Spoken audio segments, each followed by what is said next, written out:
আসসালামু আলাইকুম সবাইকে, আশা করি সবাই খুবই ভালো আছো। তোমরা যারা গুচ্ছ বিশ্ববিদ্যালয়ে ভর্তি পরীক্ষায় অংশ নিতে যাচ্ছ বি ইউনিট অর্থাৎ মানবিকের, তোমাদের বিগত বছরগুলোতে আসলে গুচ্ছ ভর্তি পরীক্ষার প্রশ্ন কেমন ছিল, কোন টপিকগুলো থেকে এসেছিল, বিগত যে 5 বছর তোমাদের গুচ্ছ পরীক্ষা হয়েছে, আমরা প্রতিটা বছরেরই প্রশ্ন আলাদাভাবে বিশ্লেষণ করার চেষ্টা করব এবং আমরা তোমাদের দেখানোর চেষ্টা করবো যে আসলে কোন কোন অংশগুলো তোমার পরীক্ষার জন্য গুরুত্বপূর্ণ। গুচ্ছ পরীক্ষার জন্য এখনও যথেষ্ট সময় হাতে বাকি আছে। তোমরা যারা বিভিন্ন বিশ্ববিদ্যালয়ে কাঙ্ক্ষিত ফলাফল অর্জন করতে পারো না, আমরা আশাবাদী ইনশাল্লাহ তোমরা গুচ্ছ ভর্তি পরীক্ষায় ভালো করবে। যদি তুমি এই টপিকগুলো সম্পর্কে একটু ভালোভাবে আইডিয়া রাখো তাহলে তুমি খুব ভালো করবে। তো চলো আমরা শুরু করি। আজকে আমরা দেখব হচ্ছে 24-25 সেশনে আসলে গুচ্ছ ভর্তি পরীক্ষায় বাংলা অংশে কেমন ছিল। বাংলা অংশে আমরা জানি যে 35টা করে এমসিকিউ আমাদের থাকবে। এখন আমরা দেখি যে আসলে এই 35টা এমসিকিউ কোন কোন টপিক থেকে ছিল বা কেমন ধরনের ছিল একটু দেখার চেষ্টা করি। একদম প্রথম প্রশ্নে বলা হয়েছে, ফ্যাসি বিরোধী লেখক শিল্পী সংঘের পক্ষে আকাল গ্রন্থটি সম্পাদনা করেন কে? তো এটার যদি আমরা টপিকের কথা বলি যে কোন টপিক থেকে প্রশ্নটা এসেছে, তাহলে কিন্তু খুব সহজে আমরা বলতে পারি কি এটা লেখক পরিচিতি থেকে প্রশ্ন এসেছে। কি থেকে? লেখক পরিচিতি। অর্থাৎ আমরা বুঝলাম, আমরা যারা জগন্নাথ গুচ্ছ বিশ্ববিদ্যালয় ভর্তি পরীক্ষায় অংশ নিতে যাচ্ছি, আমাদের অবশ্যই বিভিন্ন গল্প কবিতার লেখক পরিচিতি পড়তে হবে। লেখক পরিচিতি থেকে আমাদের প্রশ্ন আসতে পারে। তো আসলে এই আকাল গ্রন্থটি সম্পাদনা কে করেছিলেন? সুকান্ত ভট্টাচার্য, নাকি মানিক বন্দ্যোপাধ্যায়, নাকি কাজী নজরুল ইসলাম, নাকি আল মাহমুদ? কে সম্পাদনা করেন? এটা আমরা অনেকবার পড়েছি, আকাল বিভিন্ন বিশ্ববিদ্যালয় ভর্তি পরীক্ষায় এসেছে। এটার উত্তর কি হবে? সুকান্ত ভট্টাচার্য। তো চলো আমরা সুকান্ত ভট্টাচার্য সম্পর্কে একটু দেখি, তার গুরুত্বপূর্ণ বেশ কিছু তথ্য আমাদের দরকার পরীক্ষার ক্ষেত্রে। তো আমরা দেখি। দেখো, সুকান্ত ভট্টাচার্যের জন্ম, ডিরেক্ট জন্মসাল আসলে পরীক্ষায় না আসলেও জন্মস্থানটা গুরুত্বপূর্ণ আমরা জেনে রাখি।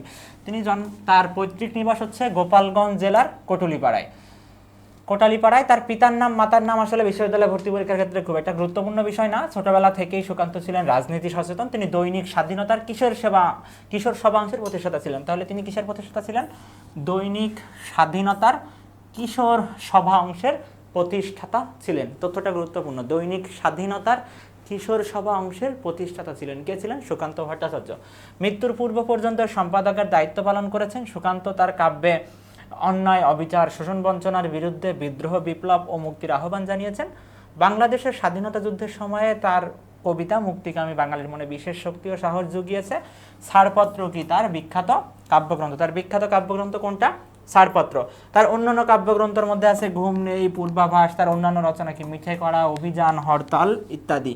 তিনি ফ্যাসি বিরোধী লেখক শিল্পী সংঘের পক্ষে আকাল নামে একটি কাব্যগ্রন্থ সম্পাদনা করেন। কি নামে? আকাল নামে। তাহলে এখানে গুরুত্বপূর্ণ তথ্য 4-5টাই।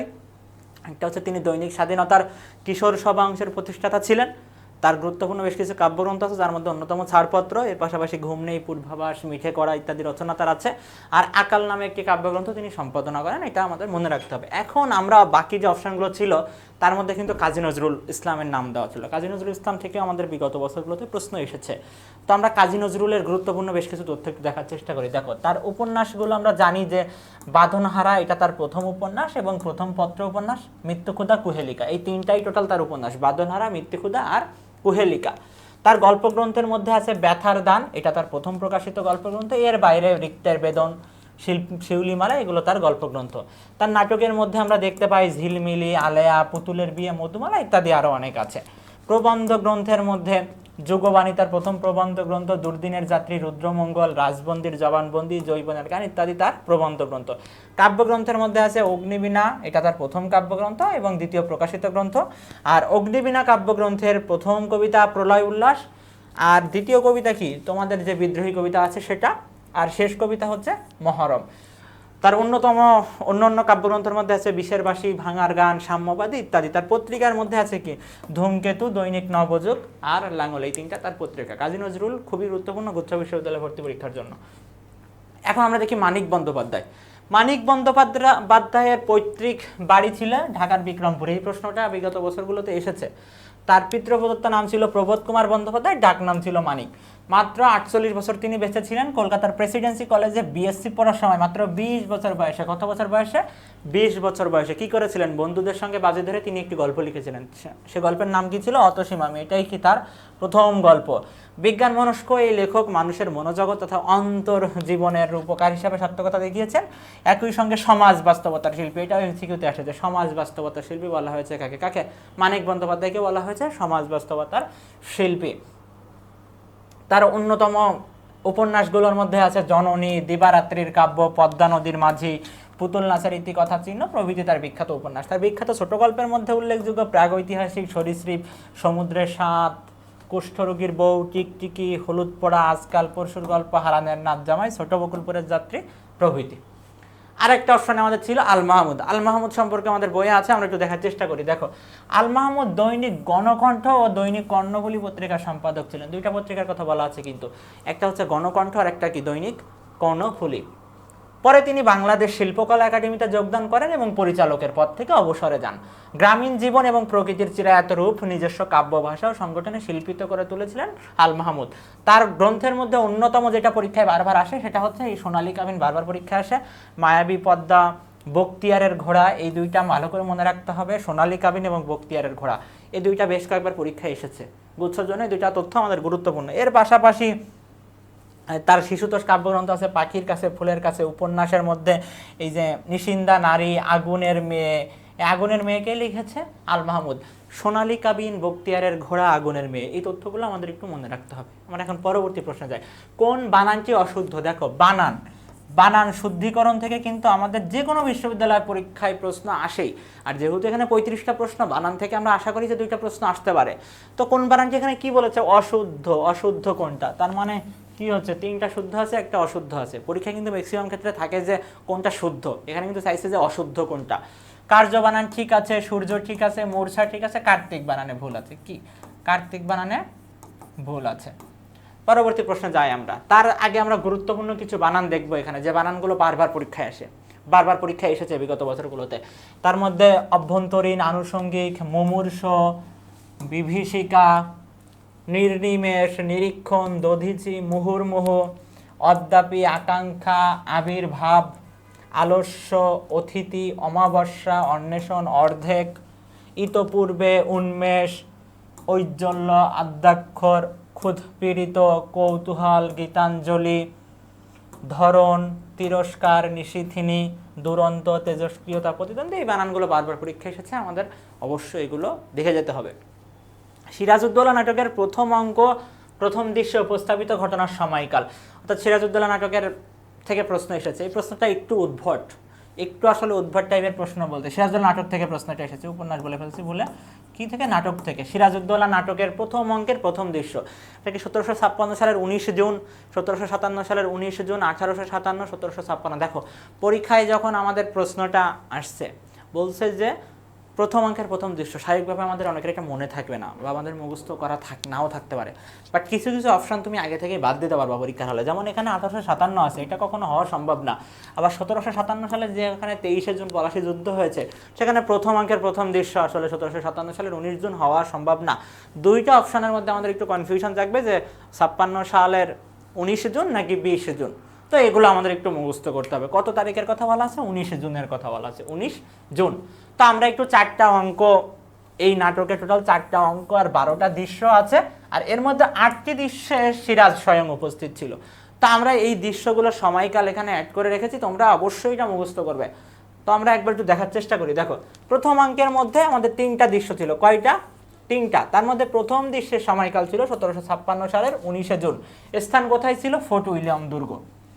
দ্বিতীয় দৃশ্য ছিল 1756 সালের 3রা জুলাই, স্থান ছিল কলকাতার ভাগীরথী নদীতে, ফোর্ট উইলিয়াম জাহাজ। তৃতীয় দৃশ্য ছিল 1756 সাল 10 অক্টোবর, স্থান ছিল কি? ঘসেটি বেগমের বাড়ি। অর্থাৎ প্রথম অঙ্কের যে 3টা দৃশ্য আমার ছিল, 3টা দৃশ্যই কিন্তু 1756 সালের ঘটনা। এখন আমরা দ্বিতীয় অঙ্কে যাই। দ্বিতীয় অঙ্কের ক্ষেত্রে প্রথম দৃশ্য কিন্তু 1757 সালেই শুরু হয়েছে। 1757 সালের 10 মার্চ, স্থান নবাবের দরবার। দ্বিতীয় দৃশ্য আছে 1757 সালের 19 মে, স্থান মির্জাফরের আবাস। তৃতীয় দৃশ্যে আছে 1757 সালের 9 জুন, স্থান মিরনের আবাস। দুইটা অঙ্ক আমরা দেখলাম। তৃতীয় অঙ্ক দেখি আমরা। তৃতীয় অঙ্কে কিন্তু সর্বোচ্চ দৃশ্য আছে। কয়টা দৃশ্য আছে? এখানে 4টা দৃশ্য আছে। 3, 3, 4, 2, টোটাল আমাদের কয়টা? 12টা দৃশ্য আছে। তৃতীয় অঙ্কের ক্ষেত্রে আমরা দেখি প্রথম দৃশ্য 1757 সালের 10 জুন থেকে 21 জুনের মধ্যে যে কোনো একদিন হবে, স্থান লুৎফুন্নেসার কক্ষ। দ্বিতীয় দৃশ্য 1757 সালের 22 জুন, পলাশীতে সিরাজের শিবির। তৃতীয় দৃশ্য 1757 সালের 23 জুন, পলাশীর যুদ্ধক্ষেত্র। চতুর্থ দৃশ্য 1757 সালের 25 জুন, মুর্শিদাবাদ নবাব দরবার। চতুর্থ অঙ্কের ক্ষেত্রে প্রথম দৃশ্য 1757 সালের 19শে জুন, স্থান মীর জাফরের দরবার। দ্বিতীয় দৃশ্য 2রা জুলাই, স্থান জাফরগঞ্জের কয়েতখানা। যেহেতু এই টাইপের প্রশ্ন একবার এসেছে, তোমরা তথ্যগুলো একটু দেখে রাখবা। পরবর্তী প্রশ্ন, ইনভয়েসের বাংলা পারিভাষিক শব্দ কি? পারিভাষিক শব্দ থেকে আমাদের গুচ্ছে প্রশ্ন আসবেই। যে 5টা বছরের প্রশ্ন আমরা সলভ করব, তোমরা ওখানে দেখবা যে পারিভাষিক শব্দ থেকে প্রশ্ন আমাদের এসেছেই। কিন্তু কোন প্রশ্নগুলো এসেছে দেখবা, বিগত বছরের বিভিন্ন বিশ্ববিদ্যালয়ের প্রশ্ন, বিগত প্রশ্ন, আর এর বিগত বিশ্ববিদ্যালয় ভর্তি পরীক্ষার প্রশ্ন, এর পাশাপাশি এইচএসসি বোর্ড পরীক্ষায় যে প্রশ্নগুলো এসেছে, এই জিনিসগুলোই কিন্তু বারবার এসেছে। খুব সহজ ছিল এটা। ইনভয়েসের পারিভাষিক শব্দ কি? স্বরাস্ত্র, পাঠানো, চলমান, চালান। ইনভয়েসের বাংলা প্রতিশব্দ কি? চালান। ইনভয়েসের প্রতিশব্দ চালান। আমরা গুরুত্বপূর্ণ বেশ কিছু পারিভাষিক শব্দ এখানে অ্যাড করেছি, যে তথ্যগুলো আমাদের আসলে জানা দরকার। যেমন অ্যাক্ট, আইন, এটা আসে পরীক্ষায় নানা সময়। অ্যাক্টিং, ভারপ্রাপ্ত। অ্যাডভাইস, উপদেষ্টা। অ্যাফিডেভিট, হলফনামা। এখানে অ্যাডভাইস হওয়ার হবে, বুঝছো? অ্যাডভাইস তো আমাদের উপদেশ হয়ে গেল, আমাদের এখানে অ্যাডভাইস হওয়ার হবে। অ্যাডভাইজার, উপদেষ্টা। অ্যালটমেন্ট, বরাদ্দ। এলিগেশন, অভিযোগ। অ্যালাইন, বিদেশি। এজেন্ট, প্রতিনিধি। অডিও, শ্রুতি। অ্যাসেম্বলি, পরিষদ। এর মধ্যে আবার আছে বেইল, জামিন। বেসিন, অববাহিকা। Biography, bond, bookkeeping, booklet, brand, broker. তোমরা বিগত বছরগুলোর প্রশ্নগুলো অবশ্যই দেখবে, পাশাপাশি এইচএসসির প্রশ্ন দেখলে আশা করি পারিভাষিক কমন আসবে। সাপেক্ষ সর্বনাম কোনটি? তাহলে যদি আমরা প্রশ্নের টপিকের কথা বলতে যাই, তাহলে প্রশ্নটি এসেছে ব্যাকরণিক শব্দশ্রেণী থেকে। ব্যাকরণিক শব্দশ্রেণী, এই শব্দশ্রেণী কিন্তু তোমরা এইচএসসিতে পড়ে এসেছো। এইচএসসিতে তোমরা অবশ্যই সর্বনামের প্রকারভেদ পড়ে এসেছো, যার মধ্যে সাপেক্ষ সর্বনাম আছে। এই সাপেক্ষ সর্বনাম থেকে কিন্তু বিভিন্ন বিশ্ববিদ্যালয়ে প্রশ্ন আসে। খুবই কমন একটা প্রশ্ন, সাপেক্ষ সর্বনাম আসেই পরীক্ষায় কম বেশি। যত চাও তত লও। এই যে প্রথম অপশানের কি আমাদের সাপেক্ষ সর্বনাম আছে, প্রথম অপশানে কিন্তু সাপেক্ষ সর্বনাম আছে, বারবার আসে এই টাইপের প্রশ্ন। দেখো সাপেক্ষ সর্বনাম আমরা একটু দেখি। পরস্পর নির্ভরশীল যে সর্বনামগুলো দুটি বাক্যাংশের মধ্যে সংযোগ ঘটায় তাকে কি বলে? সাপেক্ষ সর্বনাম বলে। সাপেক্ষ সর্বনামের প্রয়োগ দেখো, যে সে, যে সহে সে রহে, যার তার, যার কাজ তারই সাজে, যত তত, যত চাও তত লও তরণী পরে, যেমন তেমন, যেমন কুকুর তেমন মুগুর, যত তত, যত চাও তত লও, যেটা আমরা দেখলাম। করতল শব্দের অর্থ কি? তাহলে প্রশ্নটা এসেছে কি থেকে? শব্দ অর্থ থেকে। শব্দ অর্থ, এই শব্দ অর্থ কিন্তু আমাদের টেক্সট বইয়ের যে কবিতা আছে, কবিতা, অর্থাৎ আমরা কি বলতে পারি? পদ্য বলতে পারি, অর্থাৎ পদ্যের শব্দ অর্থ থেকে, শব্দ অর্থ অংশ থেকে। করতল শব্দের অর্থ কি ছিল? করের তল, বাদ্যযন্ত্র, হাতের তালু, পায়ের তালু। কি ছিল? করতল শব্দের অর্থ কি ছিল? হাতের তালু। ডায়ালেক্টের পরিভাষা কি বা পারিভাষিক শব্দ কি? পারিভাষিক শব্দ, এই পারিভাষিকটা কিন্তু তোমাদের এইচএসসি পরীক্ষায় অগণিতবার তোমরা পড়েছো, অগণিতবার পড়েছো। পরিশিষ্ট, চিহ্ন, মৌলিক, উপভাষা। ফান্ডামেন্টাল হইলে তখন কি মৌলিক হইতো, তোমার পরিশিষ্ট। অ্যাফিডেভিট হইলে হলফনামা হইতো। অর্থাৎ এই জিনিসগুলো, এই যে ডায়ালেক্ট, এটা কিন্তু বারবার এসেছে এইচএসসিতে। দেখবা তুমি বিগত বছরের প্রশ্ন দেখলে এই ডায়ালেক্ট তো যে উপভাষা, এটা তুমি অনেকবার পাবা। আর অ্যাপেন্ডিক্স থাকলে আমাদের কি হইতো? পরিশিষ্ট হইতো, অ্যাপেন্ডিক্স। অ্যাপেন্ডিক্স, সাইন, চিহ্ন হইতো, মৌলিক, ফান্ডামেন্টাল হইতো। ওকে, পরবর্তী প্রশ্নে যাই আমরা। তার আগে আমরা বেশ কিছু পারিভাষিক এখানেও অ্যাড করেছি, যেগুলো বিগত বছরগুলোতে এসেছে, যেমন ডেপুটেশন, পেশন বা প্রতিনিধিত্ব, দুইটাই আছে পরীক্ষায়। এই যে ডায়ালেক্ট, উপভাষা, কোড, সংকেত, সিভিল ওয়ার, গৃহযুদ্ধ, ডিড, দলিল। অর্থাৎ এগুলো আমাদের বারবার আসে, এই জিনিসগুলো বারবার আমাদের পরীক্ষায় আসে। এনসাইক্লোপিডিয়া, বিশ্বকোষ, এমবার্গো, এটা আসে আমাদের। ফান্ড পরীক্ষায় এসেছে। ফিল্ম জেনে রাখতে পারো। ফিকশন, এক্সিকিউটিভ, ইন্টারনাল, এক্সটার্নাল, এই জিনিসগুলো কিন্তু আমাদের আসে পরীক্ষায়। সিংহ শব্দের সমার্থক শব্দ কোনটি? সমার্থক শব্দ, সমার্থক শব্দ থেকে আমাদের প্রশ্ন গুচ্ছ বিশ্ববিদ্যালয়ে ভর্তি পরীক্ষায় আসবে। কি করতে হবে? বিগত বছরের প্রশ্ন সলভ করতে হবে। গুচ্ছের সমার্থক শব্দগুলো দেখা যাচ্ছে যে ম্যাক্সিমাম বিগত বছরের প্রশ্ন থেকেই আসছে। বিগত বছরের প্রশ্নগুলো আমাদের ভালো করে পড়তে হবে। তো সিংহ শব্দের সমার্থক শব্দ কোনটি? মৃগেন্দ্র, ভোজ, শুল্ক, পানি। কি সিংহ এর সমার্থক শব্দ কোনটি? মৃগেন্দ্র। কোনটা? মৃগেন্দ্র। এক হাতে বাঁকা বাঁশের বাঁশরি, আর এক হাতে রণতুর্য। রণতুর্য, এখানে কোন সত্তার প্রকাশ ঘটেছে? প্রশ্নটা কিন্তু আমাদের পদ্য থেকে নেওয়া হয়েছে। কোন পদ্য থেকে নেওয়া হয়েছে বলো তো? বিদ্রোহী। এই বিদ্রোহীর এই প্রশ্নটা কিন্তু বিগত বছরের প্রশ্ন। এটা আমরা যদি চিন্তা করি, এটা কিন্তু বিগত বছরে বোর্ড পরীক্ষায় এসেছে, অ্যাডমিশনেও এসেছে। অর্থাৎ গুচ্ছের ক্ষেত্রে বিগত বছরের বিভিন্ন বিশ্ববিদ্যালয় ভর্তি পরীক্ষার প্রশ্ন আসলে পড়ার বিকল্প নেই, অবশ্যই আমাকে পড়তেই হবে বিগত বছরের বিভিন্ন বিশ্ববিদ্যালয়ের প্রশ্ন। তো বিদ্রোহ ও বংশীবাদক, দ্রোহ ও সঙ্গীত, প্রেম ও জীবন, প্রেম ও দ্রোহ, এখানে একসাথে কি তার প্রেমের দিকটাও প্রকাশিত হয়েছে এবং দ্রোহের দিকটাও প্রকাশিত হয়েছে। অধ্বনির সংবৃত উচ্চারণ কোনটি? উচ্চারণ আমাদের এইচএসসির প্রথম টপিক। উচ্চারণ আমাদের প্রথম টপিক। উচ্চারণ থেকে আমাদের প্রশ্ন আসবেই। এই টাইপের প্রশ্ন যদি আসে, চারটা অপশন দেখার চেষ্টা করবা। চারটা অপশন দেখলে তুমি খুব সহজে একটা আলাদা করতে পারবা। দেখো, অমল, এখানে কিন্তু অয়ের মতোই উচ্চারিত হয়েছে। অমল। অনেক, অয়ের মতো উচ্চারিত হয়েছে। ক, অয়ের মতো উচ্চারিত হয়েছে। কত, কিন্তু আমি যখন বলতেছি মন, তখন কিন্তু কি ও এর মতো উচ্চারিত হচ্ছে। কিসের মতো উচ্চারিত হচ্ছে? ও এর মতো। তাহলে সংবৃত বিবৃত বুঝিয়ান না বুঝিয়ে আমি চারটা অপশনগুলো পড়লেই কিন্তু সহজে উত্তর করতে পারতেছি। মানে তাহলে সংবৃত উচ্চারণ কোনটা হচ্ছে? মন। সংবৃত কোনটা হচ্ছে? মন।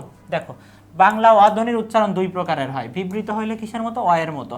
আর সংবৃত হইলে কিসের মতো? ও এর মতো। কেশুগণ্ড শব্দের অর্থ কি? প্রশ্নটা বলতে পারি আমরা কি? বাগধারা। বাগধারা। এই বাগধারাটা কিন্তু বিগত বছরের প্রশ্ন। এটা কিন্তু বিগত বছরের প্রশ্ন। বিগত বছরের, অর্থাৎ গুচ্ছের ক্ষেত্রে বিগত বছরের মেমোরাইজিং পার্টগুলো আমাদের পড়তে হবে অবশ্যই, অর্থাৎ মুখস্থ অংশ যেটা, এটা পড়তে হবে। তো কেশুগণ্ডুর শব্দের অর্থ কি? সামান্য, পুনরায় আরম্ভ, অসম্ভব, বস্তু পরিপাটি কি? এটা হচ্ছে পুনরায় আরম্ভ। পুনরায় আরম্ভ। নিচের কোন শব্দের স্বভাবত মধ্যাহ্ন হয়েছে? নত্যবিধান, সত্যবিধানের এই প্রশ্ন বিভিন্ন বিশ্ববিদ্যালয়ে আসছে।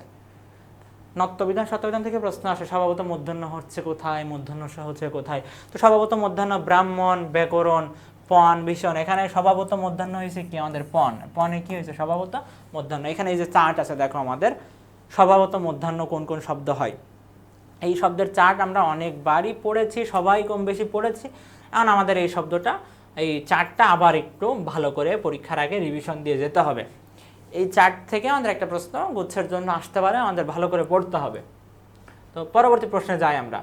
নিচের কোনটি মহাপ্রাণ অঘোষ ধ্বনি? দেখো, যতগুলো তোমাদের বিভিন্ন বিশ্ববিদ্যালয়ের জন্য ক্লাস নেওয়া হয়েছে, সবগুলো ক্লাসেই কিন্তু এই জিনিসটা পড়ানো হয়েছে যে অল্প প্রাণ, মহাপ্রাণ, এই অল্প প্রাণ, মহাপ্রাণ, তারপরে হচ্ছে উচ্চ বিবৃত, এই উচ্চ মধ্য, এই জিনিসগুলো কিন্তু প্রতি ক্লাসেই বলা হয়। প্রতি ক্লাসেই কোনটি বলা হয়েছে? মহাপ্রাণ। আবার কি? অঘোষ। অঘোষ হইলে আমরা কি পড়েছিলাম যে ছকের প্রথম দুইটা বর্ণ কি হবে? অঘোষ হবে। প্রথম দুইটা অঘোষ হবে। তাহলে আমরা যদি একটু চিন্তা করি যে প, ফ, ব, ভ, এখানে আমার অঘোষ হচ্ছে না, ঘোষ হয়ে যাচ্ছে, তাহলে বাদ। ক, খ হচ্ছে না, বাদ। ট, ঠ, ড, ঢ হচ্ছে না, বাদ। এই যে ত, থ কি হচ্ছে? অঘোষ তো হচ্ছেই, পাশাপাশি কি হচ্ছে? মহাপ্রাণ হচ্ছে। কারণ ত অল্প প্রাণ, থ কি? মহাপ্রাণ। এই চারটা দেখো, আমরা দেখাই চারটা কিন্তু আমরা আগেও বলেছি। এই যে প্রথমটা কি? অল্প প্রাণ, পরেরটা মহাপ্রাণ। প্রথমটা অল্প প্রাণ, পরেরটা মহাপ্রাণ। এই অল্প প্রাণের মধ্যে কি আছে? এই ক, মহাপ্রাণে খ, তারপরে গ, তারপরে ঘ। আবার ঠিক কি হবে? চ অল্প প্রাণ, স মহাপ্রাণ, বর্গীয় জ অল্প প্রাণ, ঝ মহাপ্রাণ, আবার ট অল্প প্রাণ, ঠ মহাপ্রাণ। এই ছক অনেকবার আমরা বলেছি। তোমরা সবাই যারা বিশ্ববিদ্যালয়ে ভর্তি পরীক্ষা দিচ্ছ, আশা করি এই ছক পড়ো নাই এমন কেউ আসলে নাই, সবাই পড়েছো এটা। দুর্মূল্য শব্দের প্রমিত উচ্চারণ। উচ্চারণ থেকে কিন্তু প্রশ্ন আসছে গুচ্ছা। আর এই উচ্চারণ কিন্তু আমাদের এইচএসসি এর টপিক, অর্থাৎ আমরা বুঝলাম যে এইচএসসির টপিকগুলো থেকে কিন্তু অবশ্যই প্রশ্ন আসছে।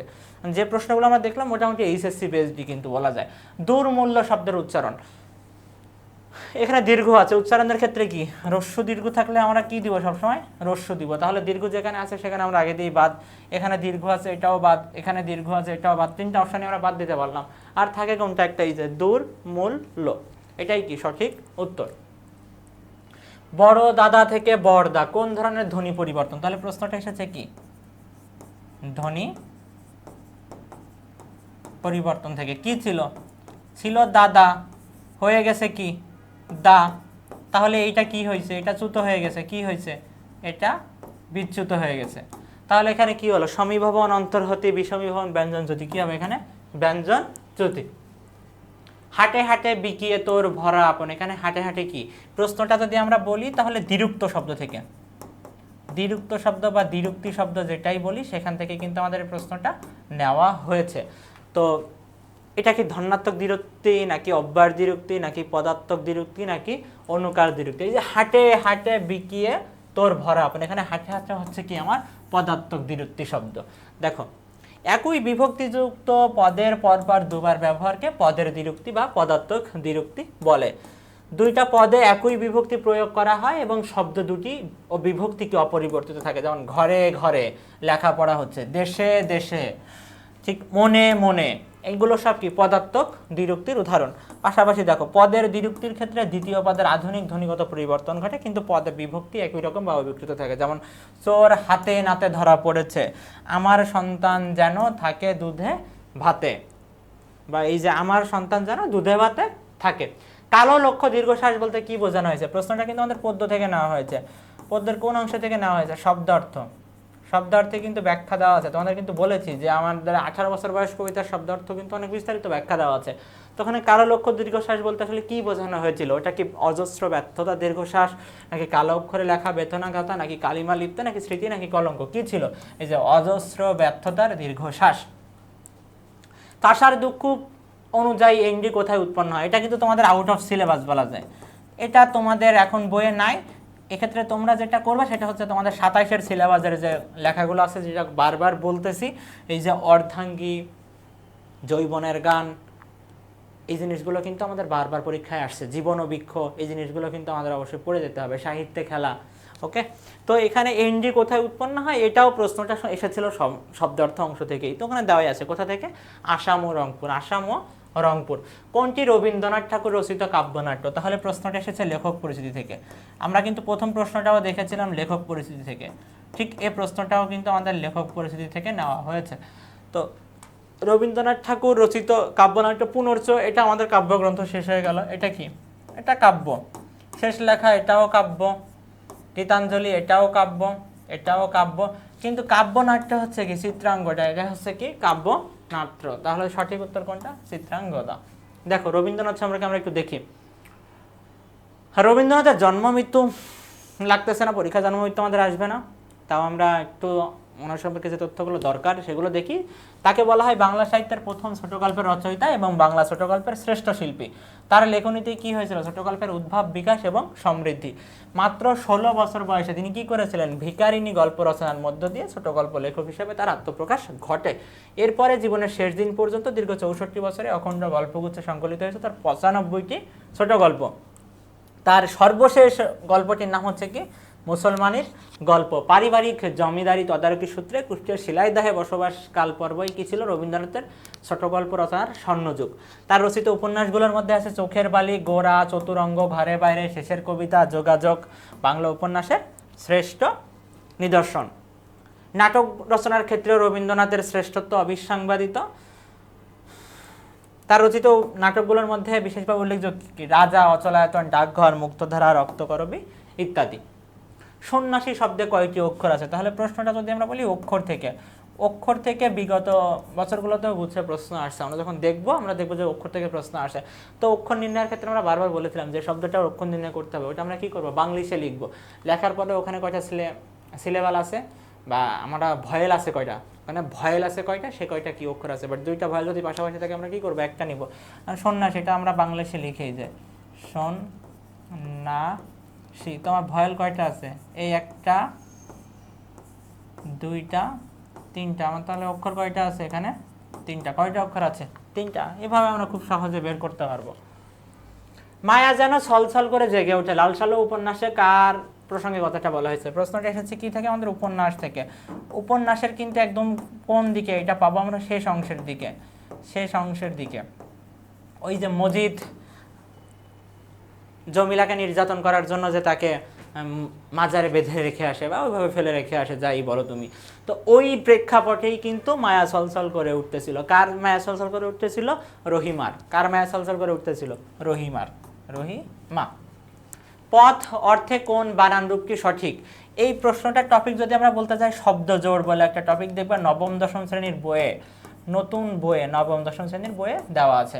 তো পথ অর্থে সরণি বানান প্রথমটা সঠিক। কোনটা? প্রথমটা সঠিক।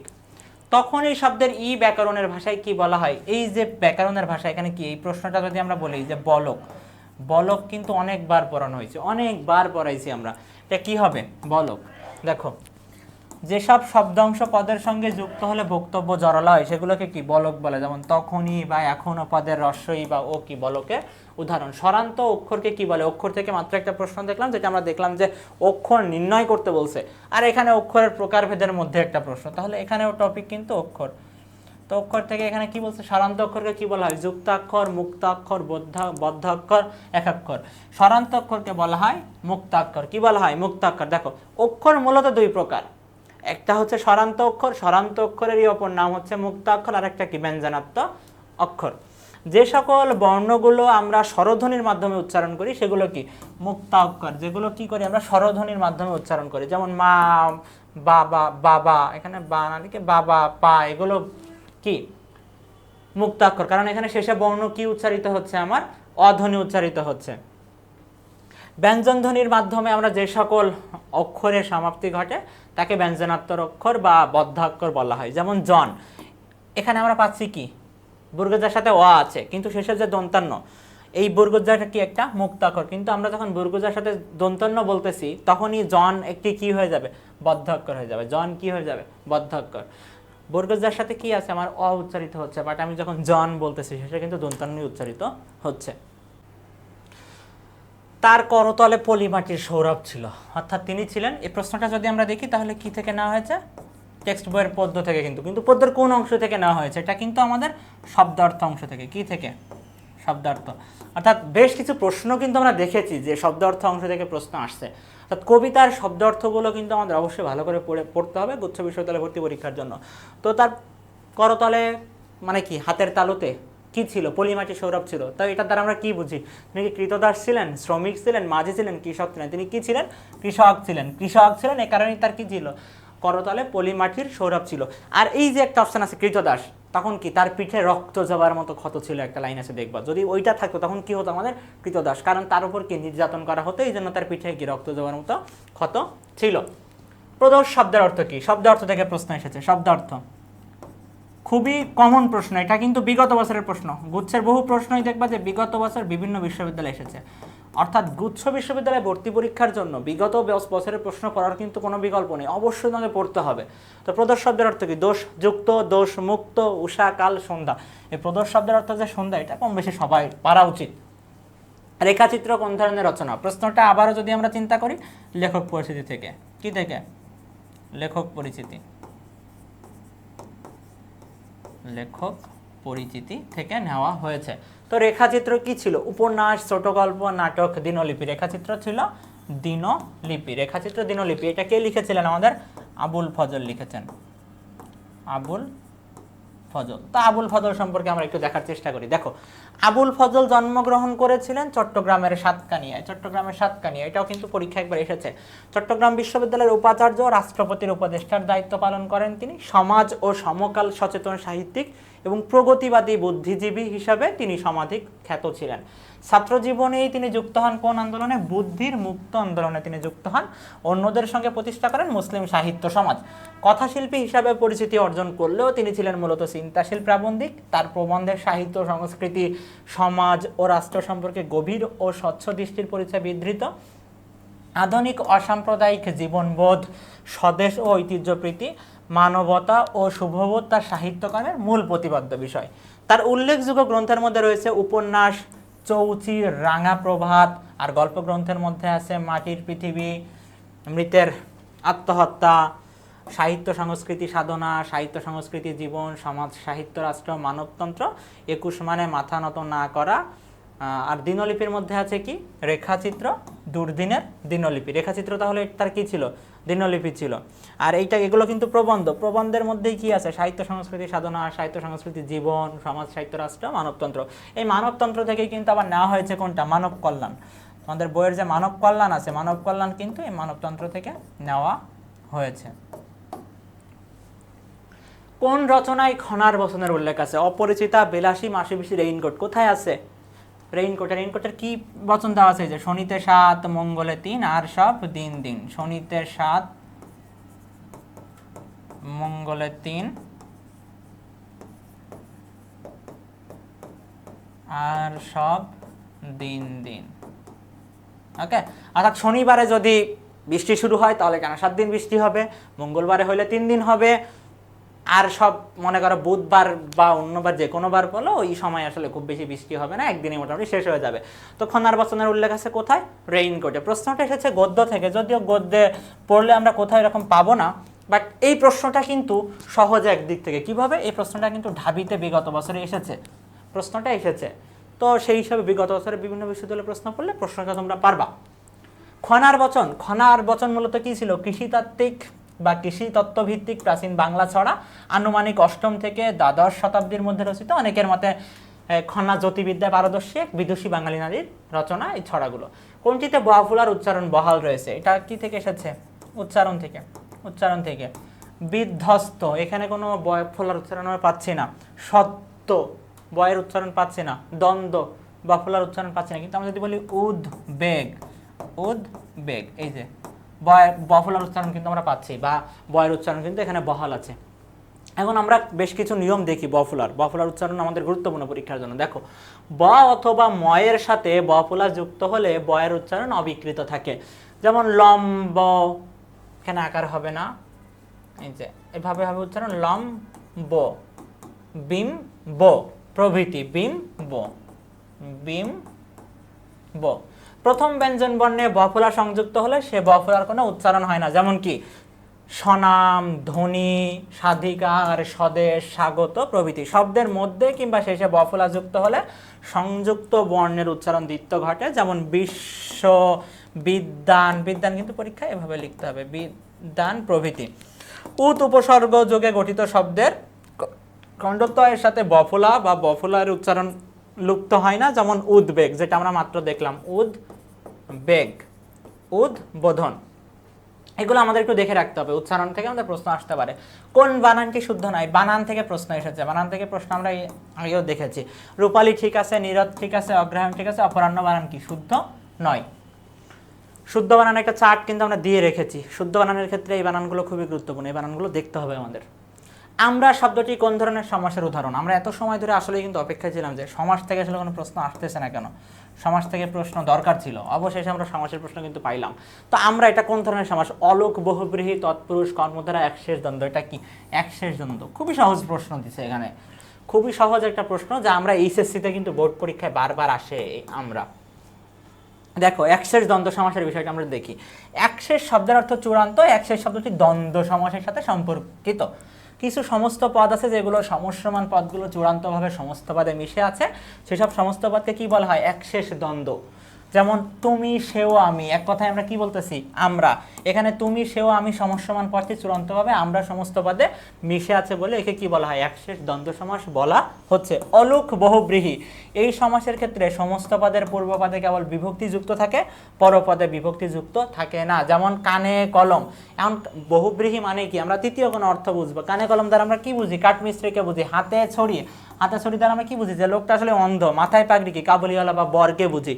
পায়ে বেড়ি কি? আসামি। কানে খাটো মানে কি? কলা কানে কম শুনি, অর্থাৎ বধির বা কথা বলতে পারে না। গলায় গামছা, চতুর্থ শ্রেণীর কর্মচারী।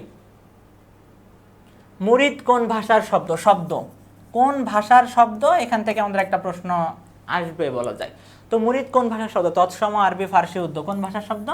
আরবি ভাষার শব্দ। আরবি ভাষা, ফার্সি ভাষা, পর্তুগিজ ভাষার বেশ কিছু শব্দ আমরা এখন দেখার চেষ্টা করবো যেগুলো বিগত বছরে এসেছে। ফার্সির মধ্যে সবুজ, নামাজ, আমদানি রপ্তানি, জঙ্গল, খরচ, বাদশাহ, জবানবন্দি, প্রেশান, নালিশ, তারিখ ইত্যাদি। আরবির মধ্যে মুসাফির, বাবেল মানদেব, কলম, নগদ, মর্সিয়া, ছবি, আজব, তুফান, আদালত, মহকুমা ইত্যাদি। পর্তুগিজের মধ্যে আনারস, আলপিন, আলমারি, ইস্পাত, পাউরুটি, সাবান, বালতি, ইংরেজ, চাবি, পেরেক, পেয়ারা, পাদ্রি ইত্যাদি। তুর্কির মধ্যে আছে আমাদের কাছি, বাবা, বাবুচি, লাশ, সুলতান, দারোগা, চাকর, চাকু ইত্যাদি। ফরাসির মধ্যে আতাত, ডিপো, রেস্তোরাঁ, ওলন্দাজ ইত্যাদি। জাপানির মধ্যে রিক্সা, হারিকিরি, হাস্তায়না, সোনামি, সামুরাই। গ্রিকের মধ্যে দাম, কেন্দ্র, চীনা, চা, চিনি, লিচু, লুচি ইত্যাদি। মৌলিক শব্দ কোনটি? মৌলিক শব্দ যাকে আর কোনোভাবে ভাঙা যায় না। পরিচালক এটা মৌলিক হচ্ছে না, সাংবাদিক হচ্ছে না, রূপালী হচ্ছে না, এখানে মৌলিক কোনটা? গোলাপ শব্দটা কি? মৌলিক। যৌগিক শব্দ, যে সকল শব্দের ব্যুৎপত্তিগত অর্থাৎ উৎপত্তিগত অর্থ ও ব্যবহারিক অর্থ একই থাকে সেগুলোকে যৌগিক শব্দ বলে। দেখো, একটা শব্দ যখন উৎপত্তি হয় তার কিন্তু একটা মূল থাকে। এই মূল অর্থাৎ প্রকৃতির অর্থ আর বর্তমানে শব্দটা কোন অর্থে ব্যবহৃত হচ্ছে এই দুটো যদি সিমিলার হয় তখন সেটা আমাদের কিন্তু যৌগিক শব্দ। যেমন দেখো, আমাদের কর্তব্য, কর্তব্য শব্দের মূল হচ্ছে ক্রি। ক্রি বলতে কাজ বা কোনো কিছু করাকে বেসিক্যালি বোঝায়। তো কর্তব্য এটা কি অর্থে আমরা বর্তমানে ব্যবহার করি, যা করা উচিত। তাহলে এই যে কাজ করার সাথে যে উৎপত্তিগত অর্থ ছিল সেটার সাথে কিন্তু ব্যবহারিক অর্থ মিল আছে। গোলাপি, এই গোলাপি শব্দের মূল কি? গোলাপের সাথে কিন্তু ই প্রত্যয় যুক্ত হয়েছে। বর্তমানে গোলাপি বলতে আমরা কি, যেমন কেউ একটা আমরা বলতেছি যে গোলাপি শার্ট পরেছে, গোলাপি মানে কি? গোলাপের মতো রং। তো এর মূলত ছিল গোলাপ, অর্থাৎ উৎপত্তিগত অর্থ এবং ব্যবহারিক অর্থ দুইটা কিন্তু একই আছে। পরবর্তী আমরা যেটা দেখবো রুঢ়ি শব্দ। রুঢ়ি শব্দে কি হবে? যে উৎপত্তিগত অর্থ আর ব্যবহারিক অর্থ এক থাকবে না। দেখো, গবেষণা, গবেষণা শব্দের মূল কি? গো। গো শব্দের অর্থ কি? গরু। গবেষণার সাথে কি গরু কোনোভাবেই কানেক্টেড? কোনোভাবেই কিন্তু কানেক্টেড না। গবেষণা বলতে আমরা কি বুঝি? অধ্যয়ন অথবা পর্যালোচনা, এই অর্থেই বর্তমানে ব্যবহার করি। এগুলো আমাদের কি? রুঢ়ি শব্দ। আর বাঁশি, বাঁশি শব্দের মূল কি? বাঁশ। তার সাথে এই প্রত্যয় যুক্ত হয়ে কি হয়েছে? বাঁশি। তো বাঁশি বলতে আমরা কি বুঝি? বাদ্যযন্ত্র। তো বাদ্যযন্ত্রের সাথে বাঁশ কোনোভাবে কানেক্টেড? কোনোভাবেই কিন্তু কানেক্টেড না।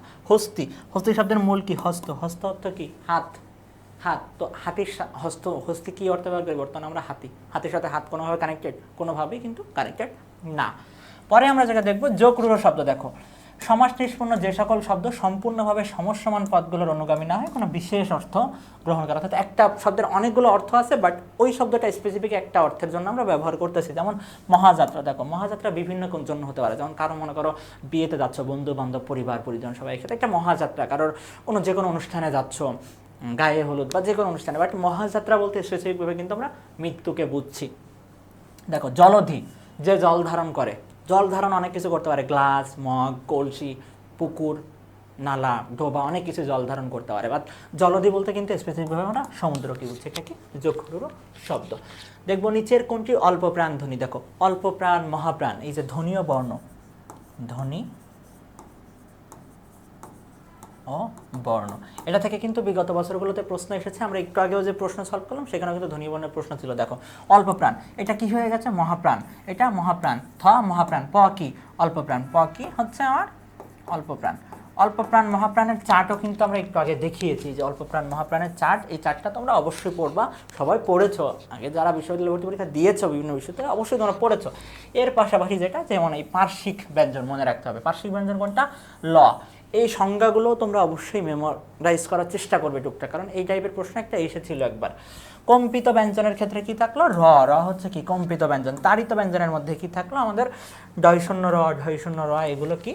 তাড়িত ব্যঞ্জন ধ্বনির মধ্যে থাকলো। এর বাইরেও এই চারটাও গুরুত্বপূর্ণ। যেমন দন্ত ব্যঞ্জনের মধ্যে আমাদের ত, থ, দ, ধ, দন্তন্য, দন্তমূলীয়, দন্তন্য, র, ল, দন্তস্ব। মূর্ধন্য ব্যঞ্জনের মধ্যে ট, ঠ, ড, ঢ, ঢয়শূন্য র, ঢয়শূন্য র। তালব্যর মধ্যে চ, ছ, বর্গীয় জ, ঝ, তালব্য স। কণ্ঠ ব্যঞ্জনের মধ্যে ক, খ, গ, ঘ, ম। কণ্ঠনালীয় হ, নাসিক্য ম, দন্তন্য উম। উষ্ম ব্যঞ্জনের মধ্যে দন্তস্ব, তালব্য স, হ ইত্যাদি। সক্ষের বিপরীত শব্দ কি? প্রশ্নটা কি থেকে এসেছে? বিপরীত শব্দ। বিপরীত শব্দ। তো সক্ষের বিপরীত শব্দ কি? বৈর, অসংখ্য, শত্রু, বিষণ্ণ। সক্ষের বিপরীত শব্দ কি? বৈর। সক্ষ এর বিপরীত শব্দ বৈর। দেখো, গুরুত্বপূর্ণ বেশ কিছু বিপরীত শব্দ আমরা এখানে দেওয়ার চেষ্টা করেছি, যেগুলো বিগত বছরগুলোতে এসেছে।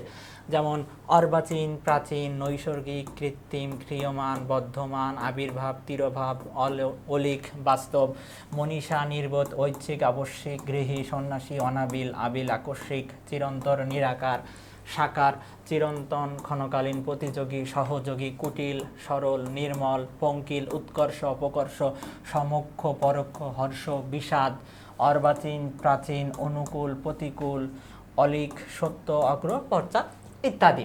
তো এতক্ষণ আমরা যে প্রশ্নগুলো সলভ করলাম, আমরা একটু এখন দেখার চেষ্টা করি যে 24-25 সেশনে আসলে কোন কোন টপিকগুলো থেকে প্রশ্ন বেশি পরিমাণে ছিল। দেখো, পদ্য থেকে 5টা প্রশ্ন ছিল। এই 5টা প্রশ্নের মধ্যে ম্যাক্সিমাম প্রশ্ন কিন্তু আবার ছিল ওই যে শব্দ অর্থ অংশ থেকে। গদ্য থেকে 2টা ছিল, নাটক থেকে একটা ছিল, উপন্যাস থেকে একটা, পারিভাষিক শব্দ 2টা, ব্যাকরণিক শব্দশ্রেণী থেকে একটা, উচ্চারণ সূত্র থেকে 3টা, শুদ্ধিকরণ থেকে 4টা। শুদ্ধিকরণের মধ্যে কিন্তু আমরা বানান শুদ্ধিকরণ, নত্যবিধান, সত্যবিধান এই সবগুলোকে ইনক্লুড করার চেষ্টা করেছি। ধ্বনি বর্ণ থেকে 2টা প্রশ্ন ছিল, অক্ষর থেকে 2টা, ধ্বনি পরিবর্তন থেকে একটা, কবি ও লেখক পরিস্থিতি থেকে 3টা, শব্দ থেকে 2টা, দ্বিরুক্তি শব্দ থেকে একটা, বচন থেকে একটা, সমাস থেকে একটা, সমার্থক শব্দ, বিপরীত শব্দ, বাগধারা সবগুলো থেকে কিন্তু একটা করে প্রশ্ন আসছে। বেসিক একটা ধারণা কিন্তু আমরা 24-25-এর প্রশ্ন বিশ্লেষণ করে পেয়ে গেছি। এর বাইরেও আমরা কিন্তু 23-24-এর পাশাপাশি 22-23, 21-22 প্রতিটা প্রশ্ন বিশ্লেষণ করবো, প্রতিটা টপিক বোঝার চেষ্টা করবো। আশা করি এই টপিকগুলো যদি তোমরা একটু ভালো করে রিভিশন দাও, উচ্চবর্তী পরীক্ষায় তোমরা অনেক ভালো করবা। তো সবার জন্য অনেক অনেক শুভকামনা, সবাই ভালো থাকবে। আসসালামু আলাইকুম।